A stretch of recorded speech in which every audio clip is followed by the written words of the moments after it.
My name is Nozizwe. I am a writer.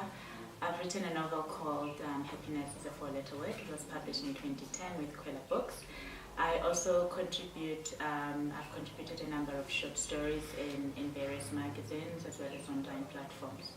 So I cannot remember the time when I did not read. I think that's for me where it all started.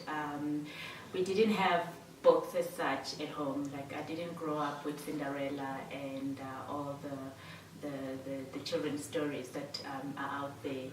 But what we had when I was growing up, my dad used to, so other than the textbooks, Masihambisane, that we were reading at school, my dad, when I could read English, my dad would, whenever he bought the newspaper, the Sunday newspaper, there was the Sunday magazine, and with the Sunday magazine, at the back of the Sunday magazine are the comics.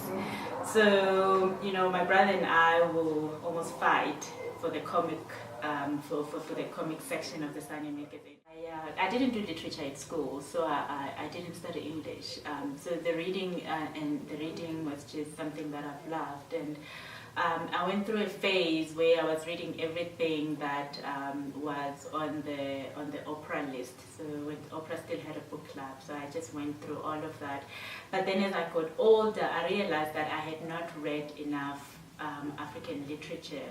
I had read Nadine Gordimer, one or two books by her. I had read a little bit of Jane Coetzee, but I was not too familiar with the African writers. And I think it's a decision that you take as a reader to want to engage more with the African content. And then I started. Right now. I hardly ever read something that is not written by African writers. So whether it's South African writers or it's writers from the other parts of the continent, but I think 99% of what I buy is African literature. Obviously, I do wish everybody to experience the joy of reading, right? And what it can do for you. So take me, for example. I got into writing purely by reading. And I think we all have stories to tell. And if a lot more people were to get involved in reading and a lot more people were to get involved and then in the writing, then there will be a whole lot more stories for us, the consumers of books, as well as, like here in South Africa, but also everywhere else in the world. But I also do wish that we get to a point where as people can have, if you have got a little bit of money with you, it becomes, you can easily choose to buy a book as you can easily choose to go to a movie. I think it's about, because we do say as writers that, the books, and we're always writing articles, or we're always talking about how expensive the books are, or how people cannot get access to the book. But sometimes the people that do have money and can afford to buy books, they still won't buy books. They will still prefer to buy a CD to a book, or they'll still spend that 500 rand going out with friends instead of going to a bookstore and buying the book. I think for me, what I would wish for is that a book could feature in people's lives, could have that importance in people's life as other form of entertainment. If I think about it, people should not hesitate to spend that 200 rand on a book, while they could easily spend that 200 rand on a meal at a fancy restaurant.